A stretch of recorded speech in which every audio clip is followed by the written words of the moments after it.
exquisite jewelry collections, unique and high-quality pieces of rare stones, diamonds graded by GIA. This is Chantigem Fine Jewelry Collection. Discover our collections now at Ayala Malls, Manila Bay.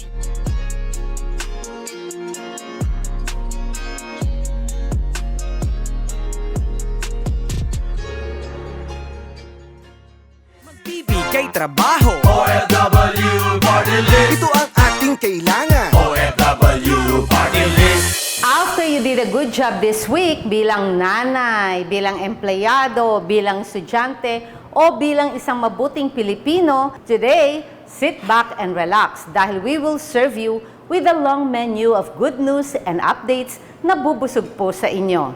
Kaya naman, madlang netizens, OFWs, overseas Filipinos, seafarers, at sa lahat ng Pinoy all over the Philippines and abroad, send us your heart and like, reacts, pampagana ng good vibes sa ating live comment section. Kaya happy watching po sa lahat na nakatutok sa atin ngayon via our OFW Party List FB page and OFW Party List YouTube channel.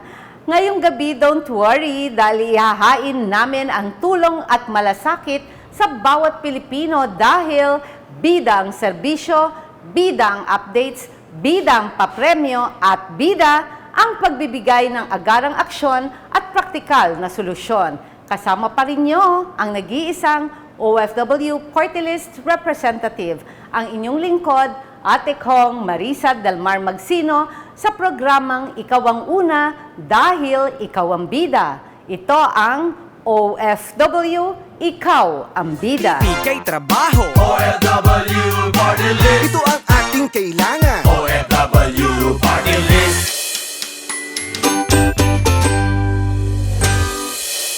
Kung last week sinuyod ng inyong number 83 OFW Party List ang mga lungsod at bayan ng Luzon, ngayon naman Visayas, kayo ang bida. Binisita ni number 83 OFW Party List Representative Marisa Delmar Magsino ang ating mga kababayan sa Malay Aklan na pinamunuan ni Mayor Frolibar Bautista. Hindi po ba kung nasaan ako ngayon? Nandito ngayon tayo sa Boracay. At syempre, ang aking katabi, si Mayor Floribal Bautista. Bilang pangunahing tourist destination ng bansa dahil sa mga magagandang isla ng Boracay, nais ni Ate Kong Marisa na makatulong sa mga pamilya ng OFW sa Malay Aklan na magkaroon ng mga tourism-related livelihood opportunities upang mas mapaunlad ang kanilang pamilya at komunidad. Siyempre, OFW party list tayo. Kinakailangan tulungan natin ang Boracay na mas marami pa ang maging turista natin dahil sariling atin ito. Atin ang Pilipinas. Napakaganda po ng Boracay. Kaya, Mayor, asahan ko yan. Ang OFW party list solid para sa pagtulong dito sa Boracay. I'll see you, number 83 OFW party list sa Boracay. Makikipagtulungan din ang number 83 OFW Party List sa lokal na pamahalaan sa Malay sa mga welfare at medical assistance na kailangan ng mga kababayan natin dito, lalo na ang mga pamilya ng OFW. Matapos ang matagumpay na pagbisita sa Aklan, kinamusta naman ni Congresswoman Marisa Delmar Magsino ang Pandan Antique upang makausap si Vice Mayor and Morality Candidate Jeremy Tan sa isang courtesy call. Ang pakikipag-ugnayan nating ito sa ating mga lingkod bayan sa lokal na pamahalaan ay isang hakbang tungo sa mas direktang pagtugon ng number 83 OFW Party List sa pangangailangan ng mga residente sa lugar. Kaya naman nais po naming ipaabot ang aming taos-pusong pasasalamat sa mga opisyales ng lokal na pamahalaan ng Pandan Antique na ipinakita ang kanilang suporta sa number 83 OFW Party List sa naganap na pagpupulong kabilang na si former Mayor John Sanchez.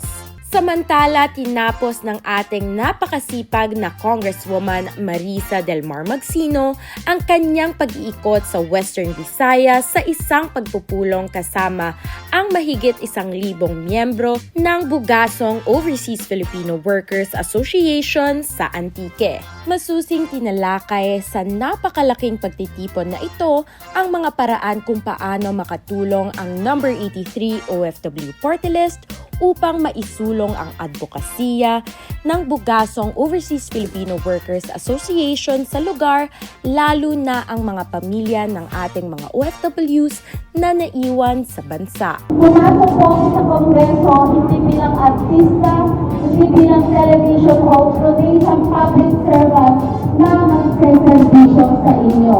Yung ating first term, nakadalawang batas po tayo. 39 drafts pa na batas ang naipasana natin. Kaya dadagdagan pa po natin yan para mas makatulong po kami sa inyo. Dumalo rin sa pagpupulong sina Bugasong Mayor John Lloyd Pasete, former Belizon Mayor Darrell De La Flor, at Bugasong Overseas Filipino Workers Association President Gia Reponte. Walang duda, para sa number 83 OFW Party List, Visayas, kayo ang bida. Sa ibang good news naman, in celebration of Women's Month, talaga namang busy ang ating pinakamamahal na Congresswoman Marisa Del Mar Magsino sa sunod-sunod na pagdalo niya sa mga kaganapan para ipagdiwang at alalahanin ang natatanging kakayahan, katalinuhan at karangalan ng kababaihan. Last March 19, dumalo si number 83 OFW Party List Representative Marisa Del Mar Magsino sa Women's Month celebration ng kapisanan ng mga kamag-anak ng migranteng manggagawang Pilipino Incorporated. Sa ilalim ng temang Empowering Women in the Communities Through Public Service and Leadership, binigyan din ni Ate Kong Marisa sa kanyang inspirational message ang kahalagahan ng pagpapatibay ng kakayahan ng kababaihan sa pamumuno at paglilingkod sa bayan. Nais ko rin pong maiangat ang kwalifikasyon at training ng ating mga kababaihang manggagawa na nagnanais na magtrabaho abroad para sa maging professional at technical na mga serbisyo. Sana'y mas maraming kalinangan na maaaring tahakin ang ating OFWs, which is very important in that all options are available for them and they are empowered to pursue the path they desire. Marami po tayong mga professionals abroad, ITs, teachers, nurses, maritime chief engineers, at marami pa po na talaga naman pong minamahal ng bawat bansa na kanilang pinupuntahan. Tayo po ay may TLC, ang Tender Loving Care. Ganun po kagaling ang bawat Pilipino na nakakasalamuha, nakikita, nakakausap ko sa lahat po ng 11 countries na aking pong binisita. Malinaw na ipinarating din ni Congresswoman Marisa ang pangangailangang itaguyod ang mas maraming oportunidad para sa mga kababaihang OFW, hindi lamang sa sektor ng household service, kundi maging sa mga profesional at teknikal na larangan. Ito ay upang higit pang mapaunlad ang kanilang mga kasanayan at uri ng trabaho sa ibang bansa. Lubos po ang ating paniniwala sa OFW Party List at ang kumpiyansa natin sa kakayahan at tapang nating mga kababaihan na gampanan ang mga tungkuling mag-aangat sa ating pagkatao at sa ating dignidad. Pag-ibayuhin po natin ang mahalagang kontribusyon ng lipunan at ng ating bayan habang nananatiling maningning ang ating liwanag bilang ilaw ng ating mga tahanan.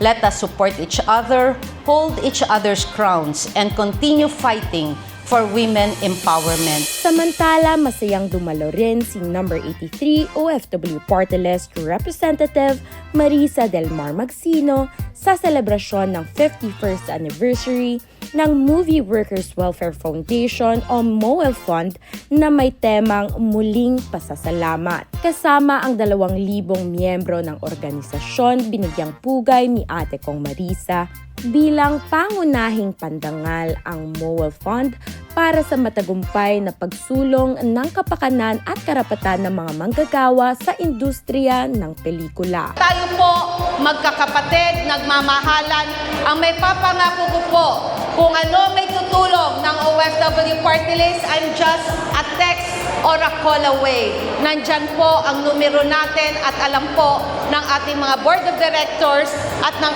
ating mga kaibigan. Mahal ko po kayong lahat.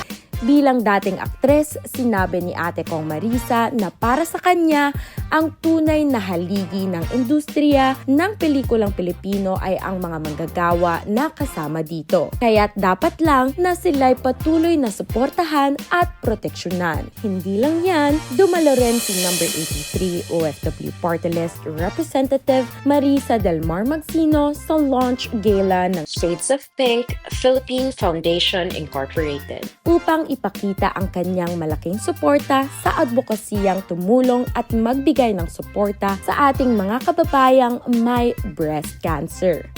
Sadya kong napapanahon na ang pagtitipon natin ito upang matulungan ang ating mga breast cancer. Magkaroon po ng breast cancer awareness sa ating bansa sa buwan ng ating Women's Month. Let's do this to make a woman empowerment. Ang paglaban po sa ating breast cancer ay isang mahalagang aspeto ng ating pagtataguyod ng kapakanan ng ating mga kababaihan. Kasama na po ang kababaihang OFWs sa buong mundo. Ituring ninyo po ng OFW Party List ay kabalikan po ninyo sa inyong mahalagang misyon at advokasya. Ito ay patunay lamang na ang ating OFW Sector Representative sa 19th Congress ay isang babaeng may paninindigan, may malasakit, may misyon at may dedikasyon hindi lamang para sa ating mga mahal na OFWs, kundi para sa lahat ng kababaihan sa buong mundo. OFW Party List. Ito ang ating kailangan. OFW Party List. And for our last Bida highlight of the week, masaya po naming nakausap ang isa sa mga naging benepisyaryo ng Livelihood Assistance Grant for OFWs o LAGO na handog ng inyong number 83 OFW Party List last September 2024. Si Ate Maria Donna Doliete, na dating OFW sa Singapore, ay lubos at emosyonal na nagpapasalamat sa OFW Party List, lalo na kay Congresswoman Marisa Del Mar Magsino sa tulong ng ating pinagkaloob. Sa pamamagitan ng LAGO, naitayo niya ang kanyang poultry business na unti-unting nakakapagbigay ng masaganang kabuhayan para sa kanilang pamilya. Tunghayan po natin ang kanyang kwento ng pag-asa, pasasalamat at inspirasyon. Maraming salamat talaga, Ma'am Marisa Del Mar, sa inyong tulong. OFW Party List, ikaw ang bida. Ako nga pala si Maria Donna Doliete, 53 years old, nakatira sa Caloocan City. Ako po ay dating OFW. Sa ngayon, dahil sa isa ako sa binigyan ng pagkakataon ng livelihood, yung tinatawag natin yung LAGO. Yung livelihood na yun na binigay niya ay pinut up ko bilang poultry business na kahit papano napapalago ko na po. Malaking tulong talaga kasi kahit sa pangsariling nakakatulong, nakakatipid kami. At saka isa pa, hindi lang yan, nakakabenta pa ako sa mga kapitbahay ko kahit pa sa ngayon, kahit paunti-unti nakakabenta ako. Kaya malaking pasasalamat ko talaga sa OFW Party List sa tulong na binigay ni Ma'am Marisa. Ang laki-laki talaga ng pasalamat ko. At nabigyan ako ng livelihood na mapagkabuhayan. Kaya maraming salamat talaga, Ma'am Marisa Del Mar, sa inyong tulong. OFW Party List, ikaw ang bida. At ayan po ang ating isang buong linggong good news and updates hatid sa inyo ng inyong lingkod, OFW Party List Secretary General Ces Adriano para sa OFW Tulong at Serbisyo Center and Action Bida Highlights of the Week.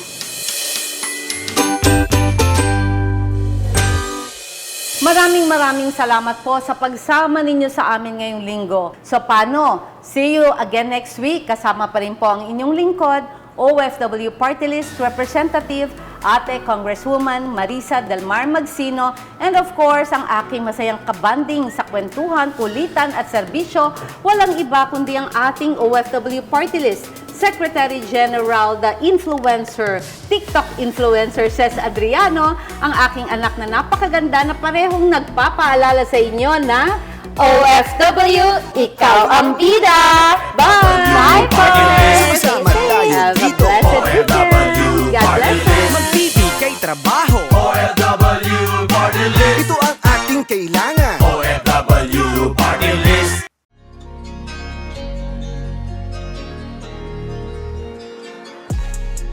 Exquisite jewelry collections.